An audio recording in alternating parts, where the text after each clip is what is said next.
Abra sua Bíblia na primeira carta de Paulo a Timóteo, no capítulo 6, nos versículos 1 até o versículo, ou melhor, do versículo 3 até o versículo 10.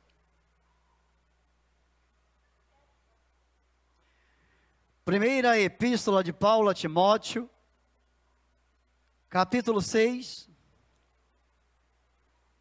versículo 3 até o versículo de número 10.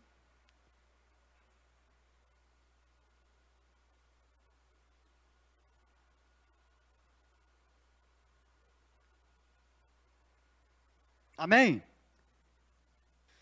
Se alguém ensina outra doutrina e não concorda com as sãs palavras de nosso Senhor Jesus Cristo e com o ensino segundo a piedade, é enfatuado, nada entende, mas tem mania por questões e contendas de palavras, de que nasce inveja, provocação, difamações, suspeitas malignas, altercações sem fim, por homens cuja mente é pervertida e privados da verdade, supondo que a piedade é fonte de lucro.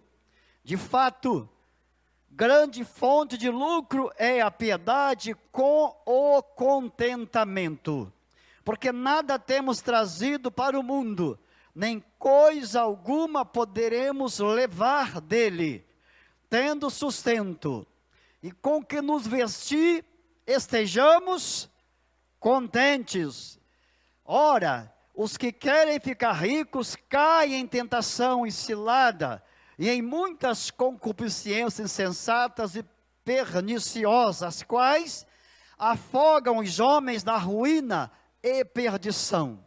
Porque o amor do dinheiro é raiz de todos os males, e alguns nesta cobiça se desviaram da fé, e a si mesmo se atormentaram com muitas dores. Senhor Deus, muito obrigado, meu Pai, por essa leitura boa, especial, rica e maravilhosa que temos, vindo do Senhor, a palavra do Senhor, que não é nossa, é tua, mas o Senhor nos emprestou, para que pudéssemos ser instruídos e assim crescer na graça do Senhor. Senhor, que seja mais uma instrução, para que possamos, daqui para frente, viver melhor do que já vivíamos. Porque cada dia nós podemos viver melhor. Em nome do Santo Jesus, nós te louvamos e pedimos ao Espírito Santo que venha conduzir esse momento, alegre no Senhor Jesus. Obrigado, meu Deus, por tudo isso. Em nome de Jesus, amém e graças a Deus. Pode tomar assento dando glória a Deus.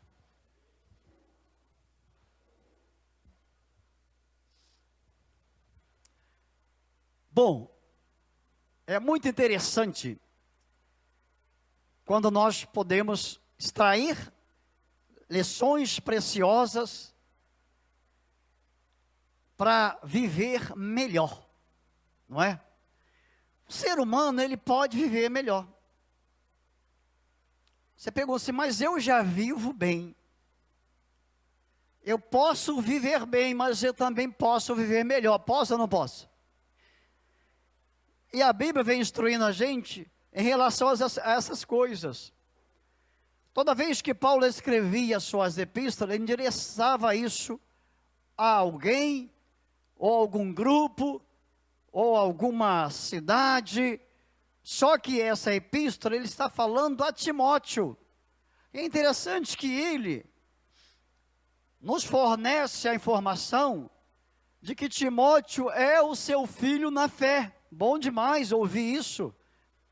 Se você abrir a sua Bíblia logo no primeiro capítulo, você vai ver Paulo dizendo assim, Timóteo é meu filho na fé. Ele vai endereçar sua carta a ele, dizendo, olha, a Timóteo, verdadeiro filho na fé, graça, misericórdia e paz, da parte de Deus Pai e de Cristo Jesus, nosso Senhor. Então Paulo, ele ensinou à igreja que nós precisamos ter filhos na fé. Nós precisamos gerar filhos. Nós precisamos ter essa noção de que existem pessoas que precisam de nós e podemos ter a alegria de dizer: fulano é meu filho na fé. Cuidei, gerei, tratei. E ele vai instruindo Timóteo acerca do bom combate, acerca da prática da oração, acerca dos objetos. Ele vai instruindo esse homem, porque ele sabia que era um jovem e a cabeça dele poderia em algum momento titubear. Então, como ele era mais experiente, aí já vai uma mensagem para aqueles mais experientes que devem instruir os mais novos na fé. É isso que a Bíblia recomenda. Então ele recomenda, ele exorta, ele fala sobre as qualificações de bispo, para que Timóteo venha aprender, vem instruindo. E quando chega nesse capítulo, ele vai falar dos falsos mestres. Ele vai mostrar os perigos da riqueza. Ele vai dizer claramente para Timóteo que tem que ter cuidado com algumas coisas, que elas desviam as pessoas da verdade. Elas enfadam as pessoas, elas tiram as pessoas do alvo. E mesmo que ele esteja caminhando com o povo de Deus, a sua mente está fora do reino de Deus. Não é muito difícil a gente ver pessoas assim. Não é muito difícil ver pessoas que estão vivendo apenas no meio da multidão, mas a sua cabeça está no outro ambiente, está focado no outro lado. Então ele vem instruindo acerca de ensinos, de doutrinas. Ele vem trabalhando com as pessoas que não concordam com as doutrinas verdadeiras, com as sãs doutrinas, que diz: eu não concordo com isso. É interessante que já tinha na sua época esse tipo de gente, que dizia: eu não concordo com a palavra de Deus, com esse ensinamento. E se a gente vê, não só tinha, como tem hoje. Eu não concordo com isso. Eu não concordo com essa palavra. Tinha até um aluno lá no seminário. Ele era biólogo, era gente muito fina. Leonardo era o nome dele. Uma vez ele falou assim: a Bíblia às vezes fecha alguns assuntos, eu vou abrir. Eu disse: você tem condição de abrir aquilo que a Bíblia fechou? Eu disse: rapaz, você tem que ter cuidado com isso. Porque se Deus fechou o assunto, não é para o homem abrir, não. Você vai se meter nas coisas de Deus? Tem gente que quer se meter nas coisas de Deus e acaba fazendo colheitas que não deveria fazer. Eu não sei nem que fim levou aquele homem, que eu não vejo ele pastoreando. Mas eu preferi deixar isso para lá. Nós tínhamos um pastor que ele entristeceu muito o nosso coração como professor, que ele disse que o diabo não existia, e aquilo para nós foi uma coisa muito séria, porque a Bíblia diz que existe. Eu disse: pastor, mas como é que o senhor vai dizer, o senhor vai ler as cartas, o evangelho de Jesus, que ele diz que tem? Como é que é isso? Eu tenho que tirar da Bíblia isso? Esse homem acabou separando a mulher, um traiu o outro, e hoje em dia já está morto, morreu cedo. Porque as pessoas ficam inventando moda, fica indo contra a palavra de Deus. E eu nunca vi alguém se dar bem indo contra a palavra de Deus. Eu nunca vi. Mas hoje nós queremos falar de um assunto muito sério, de um tema chamado Aprendendo com Jesus a Viver Melhor. O que nós podemos extrair desta epístola, desse capítulo, para a gente viver melhor? O que tem aqui para a gente viver melhor? Vamos ver o que tem aqui. Bom, a primeira coisa que a palavra de Deus nos instrui é que nós devemos evitar um negócio chamado descontentamento. O que tem mais, o que existe mais no meio do povo de Deus são gente descontente, que não concorda com as coisas, que chegam a falar para Deus: eu não aceito isso, Senhor. Aí eu pensei um dia, mas se foi Deus que mandou, como é que não aceita? Como é que Jó podia falar para Deus, eu não aceito isso não? Teria como ele enfrentar Deus falando, Senhor, eu não aceito esse negócio na minha vida não. E aí vivia uma vida descontente, infeliz. Por quê? Porque não entende o que a palavra de Deus vai dizer logo no versículo 6. Você vai ver assim, ó. De fato, grande fonte de lucro é a piedade, com o contentamento. Ou seja, uma vivência piedosa sem contentamento é contra a Bíblia. Então ele está falando de pessoas que usam o lado da piedade para se vangloriar e até para ter benefício próprio. Eu faço isso por fulano porque creio que dele vai vir alguma coisa para mim. É o segundo interesse. É aquela coisa de fazer por alguém, mas esperando o troco. E a Bíblia vai dizer através do Senhor Jesus que não saiba a sua mão direita o que faz a esquerda, e não sabe a esquerda o que faz a direita. Então ele vai trabalhando essas coisas para que a gente possa viver melhor. Essa questão de evitar o descontentamento.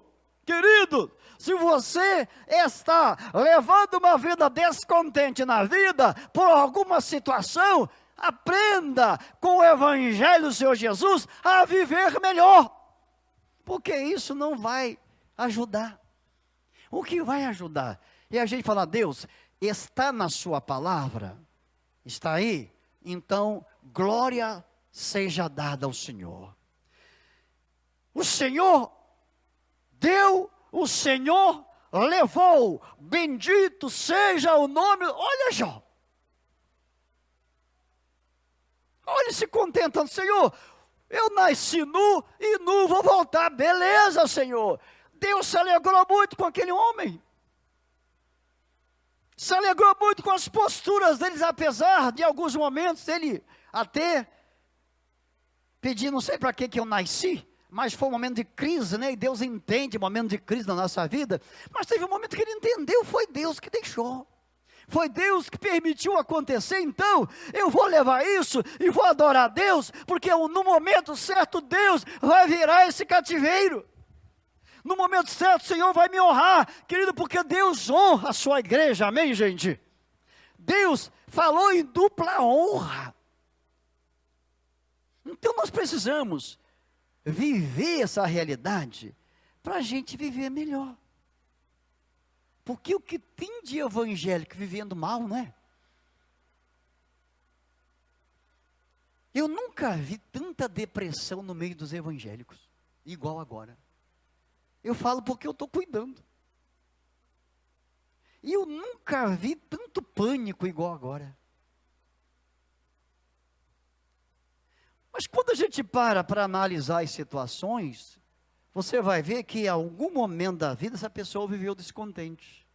Porque quando a pessoa vive descontente, o cérebro dela para de produzir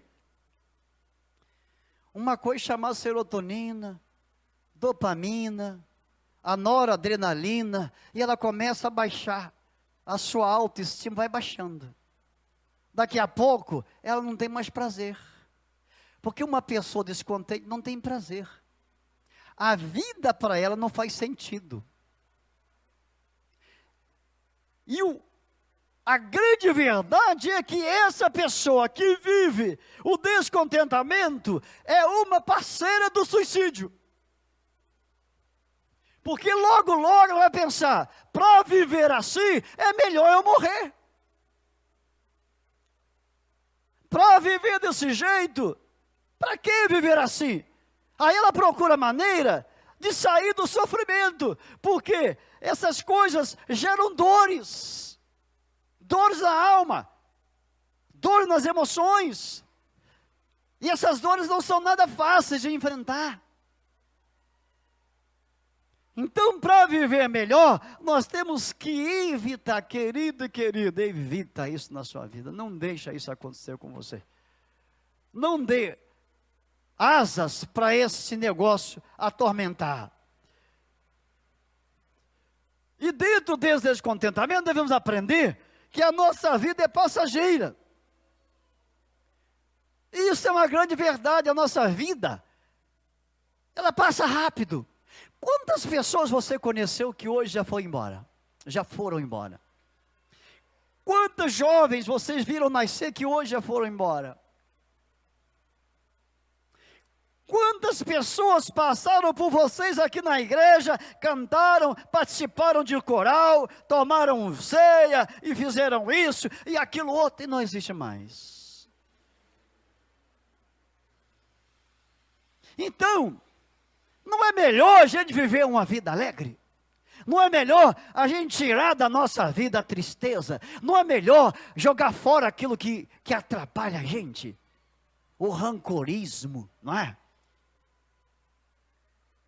O desamor, a falta de piedade, para que a gente possa viver agradando os céus, viver segundo o querer de Deus. Mas para isso, nós temos que evitar 3 coisas, que segundo Tila Raia, é um problema na vida do ser humano. Tila Raia hoje tem o seu livro, juntamente com a sua esposa, e ele fala sobre algumas coisas que atrapalham a vida do ser humano. E nesse livro ele fala sobre 3 coisas que levam o homem a viver uma vida descontente. É uma busca de uma felicidade que não existe, é aquela coisa momentânea, mas ele então fala sobre isso, mostrando as pontuações dela. Essas 3 coisas são elas. 3 coisas que derrubam o ser humano. A primeira dela é o sexo, que está na alta, né? Hoje o menino namora, já quer logo partir para o abraço, não é isso? Essa é a verdade. A menina namora, ela logo quer resolver essa situação. Hoje, casar virgem é um exagero, né? É ou não é? Na escola, se a menininha souber que a outrazinha é virgem, pronto, é motivo de chacota. Então, tem que começar a vida cedo. E não sabe como isso derruba a pessoa. Não sabe como isso destrói a pessoa. Então, primeira coisa que derruba o ser humano, sexo. Que é a maneira que a pessoa busca para ser contente, mas acaba vivendo uma vida descontente, por causa dessa realidade. Segunda coisa que derruba a pessoa, dinheiro. Gente, no meio evangélico, tem muita gente que já teve dinheiro. Mas quando teve, meu amigo, fez cada uma besteira. Fez cada uma confusão na vida. Que se ele pudesse falar assim, eu não queria ter. Porque só assim eu evitaria as confusões que eu fiz com a minha vida. Então tem muita gente querendo dinheiro, mas não é para ser bênção. É para conquistar aquilo que para ele dá alegria e dá felicidade. É para conquistar aquilo que para ele é um cumprimento de uma fala que alguém um dia disse, você vai ser isso. E quando você chega nessa carta, o apóstolo Paulo vai falar, olha, os que querem ficar ricos, caem em tentação. Você vê essa política nossa que é nojenta, é podre. Desculpe eu ser tão franco, mas chega a feder no nossos narizes, essa política do Brasil. Porque ninguém briga para entrar lá, para melhorar nada, briga para roubar. Essa é a verdade. E posso dizer até evangélico, porque os irmãos são sabedores daquele pastor que foi acusado aí, e outros tantos que estão por aí. Então é uma coisa podre, é uma coisa que deixa suas marcas. E o apóstolo vai dizer, o apóstolo Paulo, que eles querem ficar ricos, vão cair em tentação e ciladas. Quem não viu esse mês passado aquele cara do jogo do bicho, que eu não sei o nome dele, ser fuzilado? Por que ele morreu? Dinheiro.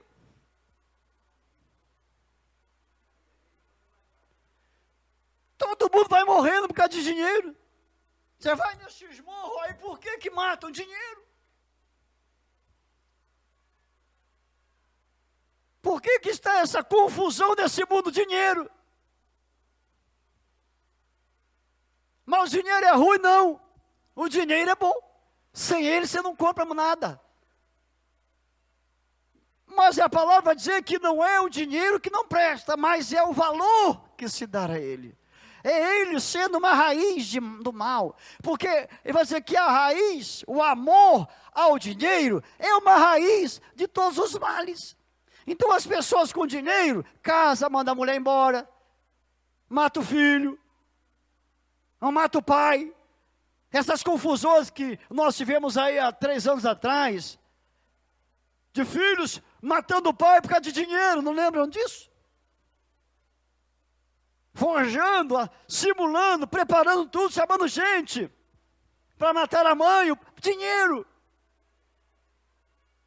Então, o que nós temos que entender é que viver melhor é viver com qualidade. Viver com qualidade. E nem sempre ter essas coisas é ter qualidade. Às vezes nem tem qualidade de vida. Eu me lembro de uma vez, o dono da Ford do Brasil, Ford, ele passou perto de um rapaz, o rapaz estava almoçando, ele parou e o rapaz ficou meio acanhado, né? Então o rapaz perguntou, por que o senhor olha tanto para mim? Ele falou, você é feliz. Aí ele falou, mas o senhor tem tanto dinheiro? Eu não tenho dinheiro, o senhor não é feliz? Eu que sou? Ele disse, não, você que é feliz, sabe por quê? Você pode sentar e comer essa comida, eu não posso comer nada porque eu tenho uma doença. E o meu dinheiro não dá para tratar disso. Olha só. Olha como é que as coisas funcionam. Aquele rapaz ficou alegre da vida, falei, poxa, eu não tenho grana, mas posso me alimentar, eu posso ir ali, eu posso ir aqui, eu não preciso ficar escondido. Então, queridos, a palavra está dizendo que para a gente viver melhor, é preciso evitar uma dessas coisas que derruba o homem. Primeiro que derruba a pessoa, sexo. Está aí os divórcios acontecendo, por quê? Traição. O que é uma traição senão apetite ao sexo da outra pessoa buscando? O que será sem isso? Não é isso, não tem outra coisa sem isso. A pessoa busca logo isso e vai embora. Então o que tem de divórcio acontecendo no meio evangélico por causa disso, está grande, o número está crescendo. A estatística está crescendo no meio evangélico de divórcio, proveniente desses apanhados que estão destruindo o ser humano. Terceiro dele é o poder. As pessoas brigam para ter poder. Para que querem ter poder? Para dizer para o outro, eu estou mandando, tá? Eu estou na frente, tá? E enquanto líder autocrático não resolve problema de ninguém, quem resolve o problema da pessoa é o líder democrático. É essa pessoa que está no meio do povo ali, ajudando, conversando, ouvindo e as pessoas têm poder só para serem líder autocrático. Eles dizem, olha, aqui quem manda sou eu, aqui eu fui eleito, aqui eu fui nomeado, aqui eu tenho autoridade para fazer o que quer. Não tem. Não tem. Porque quem manda é Jesus. Jesus é o cabeça do negócio. Então essa questão de humildade que ele fala aqui, é muito importante para a pessoa viver melhor. Você quer viver melhor? Quer mesmo? Vive uma vida simples. O que é uma vida simples? É uma vida sem nada? Não. Tem gente que não tem nada, mas é pior do que quem tem alguma coisa. Porque existem ricos humildes e existem pobres orgulhosos. Existem as duas coisas. Mas você quer viver bem? Vive uma vida simples e humilde. O que é uma vida simples e humilde? É não pisar em cima dos outros, é não dizer: fulano, você não presta, você não vale nada. Por que não vale se eu sou igual a ele? Se ele não vale, eu também não valo nada.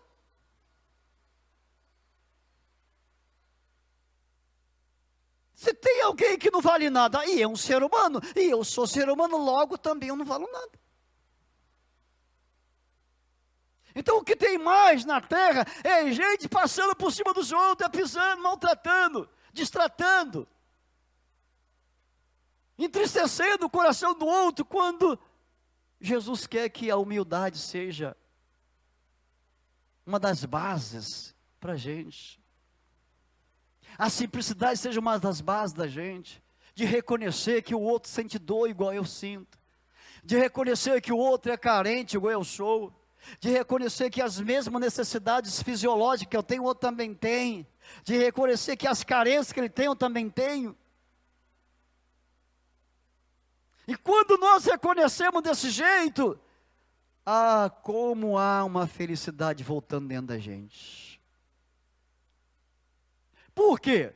O endurecimento de coração vem quando eu valorizo algumas coisas que não tem nada a ver com a palavra de Deus. Então, viver uma vida simples e humilde é a maneira de viver saudável. Você quer saúde? Você quer saúde emocional? Quer saúde espiritual? Seja simples, seja humilde, seja acolhedor, seja acolhedora. Não trate os outros com usura, nem com usurpação. Não trate com grosseria. Tem uma palavra branda, porque a palavra dura faz o que segundo a Bíblia? Suscita a ira. Sabe, as agressões, elas vêm através das palavras brutas. E quando se usa as palavras brutas, depois que o momento passa, fica um mal-estar da pessoa. Você se pergunta: por que eu fui fazer isso? Por que eu fui agir assim? E agora eu não posso mais enfrentar fulano, porque agora eu tenho vergonha. Agora eu não quero nem chegar perto, porque eu falhei.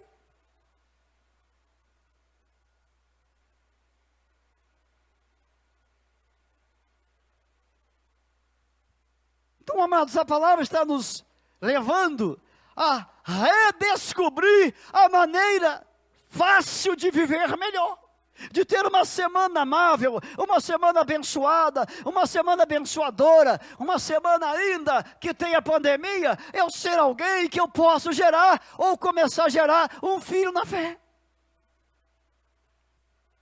Porque eu não gero ninguém sem humildade e simplicidade. Primeiro, que eu não vou aceitar a pessoa que vem cheia de carrapicho. Segundo, que eu não vou querer nem falar com ela. Terceiro, que eu vou mandar embora.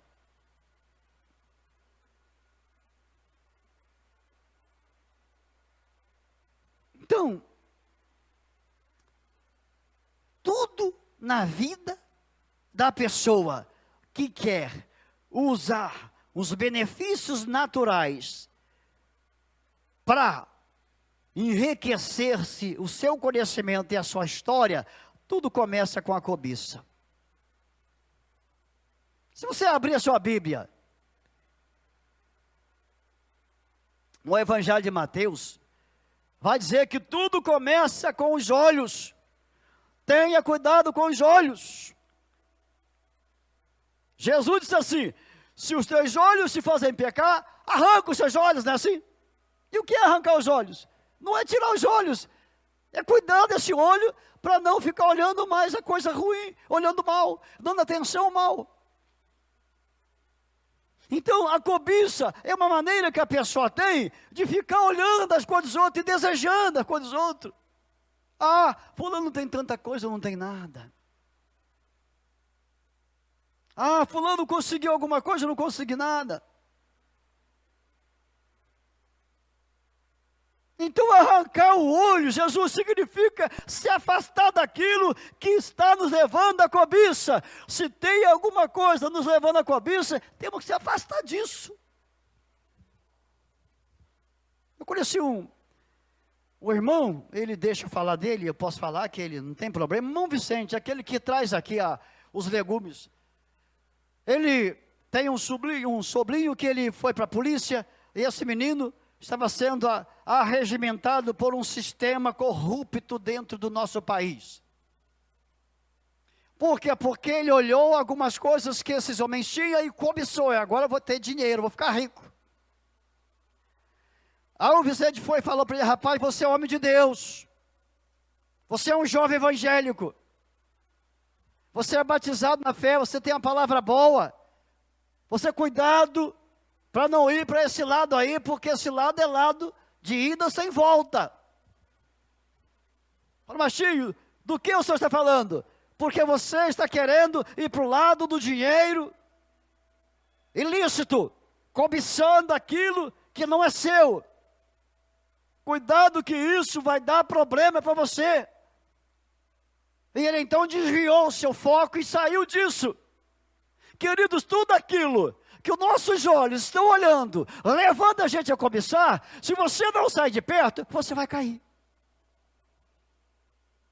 Tem que se afastar. Tem que correr. Como diz o ditado, meter o pé. Porque se não meter o pé, fica. Porque é pelos olhos que começam as coisas. É pelos olhos que começa a cobiça. A casa do vizinho, a casa da vizinha, as coisas dos outros, o dinheiro dos outros, os benefícios dos outros. E aí vai, e por aí vai. Daqui a pouco está um amaranhado. E aí a pessoa não vive bem. Porque não tem como viver bem trazendo essas coisas para o lado dela. Então a palavra vem nos orientando que existe maneira de viver melhor. Mas como fazer isso? A Bíblia orienta fugir da impureza ou da aparência de quê? Do mal, não é isso? Viu que é mal? Corre, deixa para lá. Tem aí uma conversa ruim, sai do meio. Porque o apóstolo Paulo diz que as más conversações, o quê? Corrompem os bons costumes. Então ficar perto de pessoas tóxicas, pessoas que têm lixos psíquicos, só vai trazer adoecimento para a nossa vida. Quer viver melhor? Se não puder tratar de pessoas tóxicas, deixam que elas fiquem para lá um pouquinho, até que você tenha condição de tratar. Porque pessoas doentes adoecem os outros. Principalmente nessa área espiritual e essa área comportamental. Porque isso aqui está tratando de comportamento.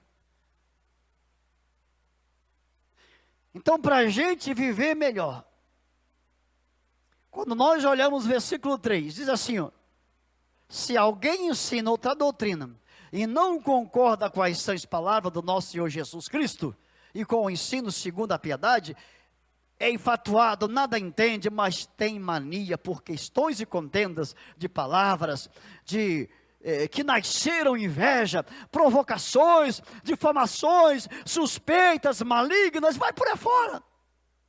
Olha o que ele falou: se alguém não concorda com a palavra de Deus, ele vai ser despertado para inveja. Porque quem concorda com a palavra de Deus, não vai invejar o que é seu, vai lutar para ter. Não vai ficar resmungando, por que fulano não tem, eu não tenho, vai trabalhar para ter. Não vai a cada um falar: ih, a irmã tem tanta coisa, eu não tenho. Não vai, ela vai fazer por onde acontecer. Então, amados, quer viver uma vida saudável? Não discorde da palavra de Deus. Ainda que ela seja dura, receba. Ainda que essa palavra seja assim: meu Deus, essa aí foi uma cajadada. É melhor uma cajadada da palavra de Deus do que uma cajadada do diabo, não é? É melhor uma cajadada da palavra de Deus do que uma cajadada do mundo, não é? Pelo menos a palavra acerta a gente, o mundo dispersa, mata a gente. Quer viver melhor? Veja que a piedade com o contentamento é uma fonte de lucro. Que lucro? Lucro de paz. Toda pessoa que é piedosa, que é boa, que tem um coração bom, porque tem gente que tem coração ruim, não tem? Você concorda que tem gente que tem coração ruim? Tem ou não tem? Tem gente que tem um coração mau. Para te dar um negocinho, você tem que quase beijar os pés para ela te abençoar. Mas tem gente que se ela tiver 2 peças de roupas e você precisar, ela fica só com uma. E dá para a pessoa. Tem gente que se tiver... Eu conheci uma senhora, que uma vez foi outra lá pedir a ela um pouquinho de feijão, ela só tinha 1 quilo. Sabe o que ela fez? Ela dividiu no meio assim. Ó, eu vou te dar a metade e vou ficar com a metade. Aquilo, sabe, me alegrou o coração, porque tem gente que tem 10 quilos, mas você vai pedir umzinho, o cara nem te dá. É tão mesquinho. Falar igual minha mãe falava, é igual suvino, não sei se tem essa palavra. É tão ruim o bichinho, ou a bichinha, que não abre nem o coração para abençoar, nem abre a mão para ninguém ver a cor do dinheiro dela. O menino pede na rua um dinheirinho para comer, não vou te dar não, porque você vai cheirar maconha.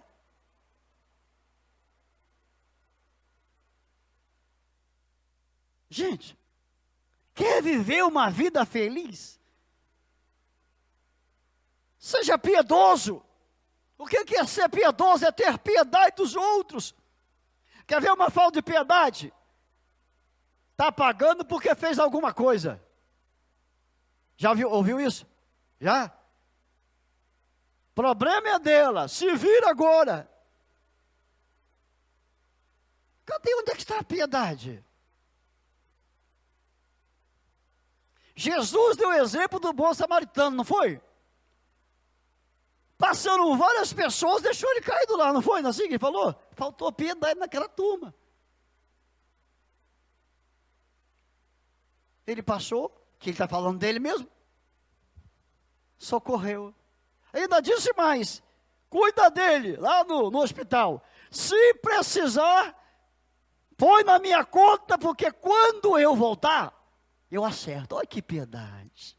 Olha, é lindo você lidar com gente piedosa. Agora é ruim você lidar com pessoas. Não, se eu te der, vai faltar. Não, eu não vou, não, que isso, rapaz, eu vou nada.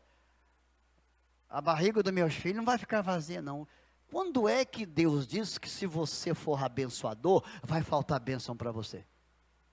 Aonde está isso? Não está na Bíblia, tá?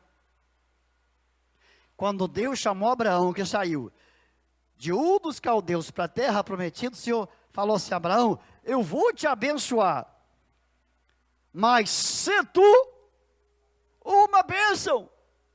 Ou seja, Abraão, para a sua bênção não cessar, você precisa ser um abençoador. Sabe por que tem muita gente com a bênção cessada? É porque não é abençoador. Tudo que ele tem é dele. É para ele, a família dele, os outros que se dane para lá. Aí Deus olha, tudo bem, beleza, tranquilo. Tu vai colher fruto da sua falta de piedade. Quer ver uma coisa que falta, chamada generosidade, não é? Ser generoso. Então, queridos e queridas, quer viver uma vida saudável?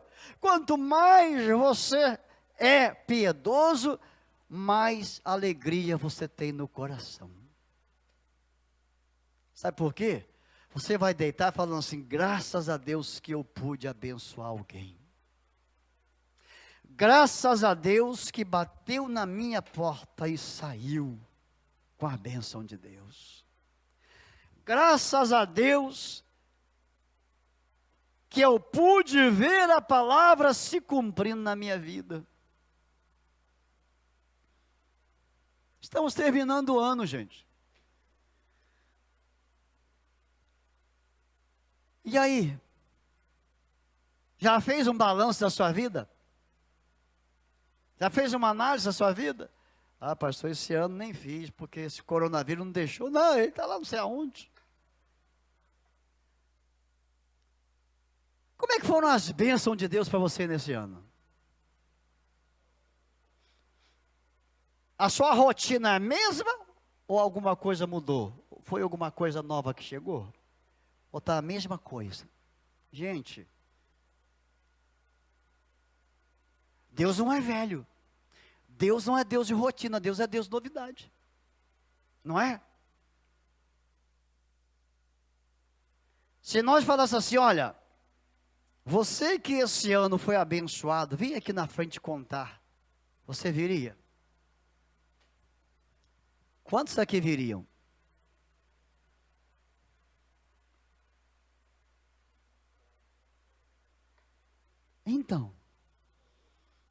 Então, saúde. Se eu falar assim, você que esse ano foi bênção na vida dos outros, vem aqui dar um testemunho. Quantos viriam? Ó, viu? 5 pessoas. E o restante? Olha, esse ano eu abençoei tanta gente. A minha esposa está lá, ela pode falar. Ela até falava assim, você vai sair? Você vai lá naquele lugar, nessa pandemia? Eu falei, eu vou, mas eu vou de máscara. Ela ficava, né? Foi, Elisa? Ficava preocupada, não era, coitada da minha esposa. Mulher de pastor sofre um pouquinho, porque a gente tem que trabalhar. Cheguei numa casa, a mulher falou assim, eu não tenho nada para dar para meus filhos. Olha que coisa. Eu falei, mas Deus tem para dar para os seus filhos. Toma aqui, vai lá e compra. Assim. Ela sabe que eu sou assim. Esse ano fui mais usado que ano passado. Com toda a pandemia, eu fui mais usado nessa área que ano passado. Eu saí daqui, da minha casa, semana retrasada, para levar dinheiro para a mulher comprar antibiótico lá em Piabetá. Foi ou não foi, Elisa? A mulher está com pneumonia, sem dinheiro. Eu falei, vou deixar essa mulher morrer. Jesus sabe que eu estou aqui. Jesus sabe que ela me pediu. E eu não vou. A mulher morre, chega diante de Deus. Tá, por que você não abençoa a menina? Fui lá. Dei o dinheiro para ela, abençoei. Voltei de novo para dar de novo.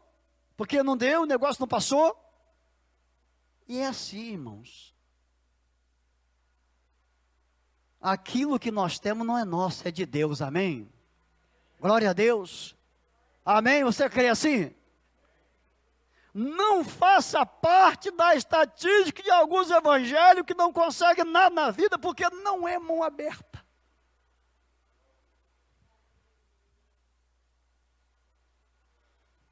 Que só vê a família dele, a dos outros não interessa. Que só vê o lado dele, dos outros não interessa. E o próximo? Como é que fica? Se é mandamento, né? Então, se eu te perguntasse, você que cooperou com vidas esse ano, abençoando pessoas, eu tenho certeza que você viria aqui na frente.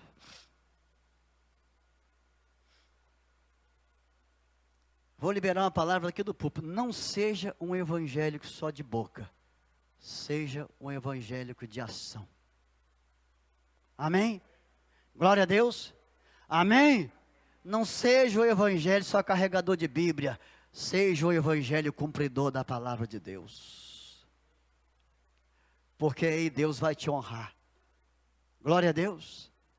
Então, amados, quer viver melhor?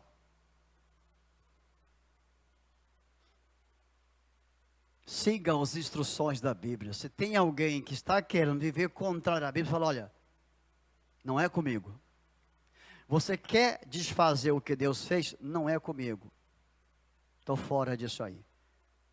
Quer viver comigo? viva com a palavra de Deus. Quer viver do seu jeito? Viva do seu jeito. Não aceitem viver fora da Bíblia, amém, gente?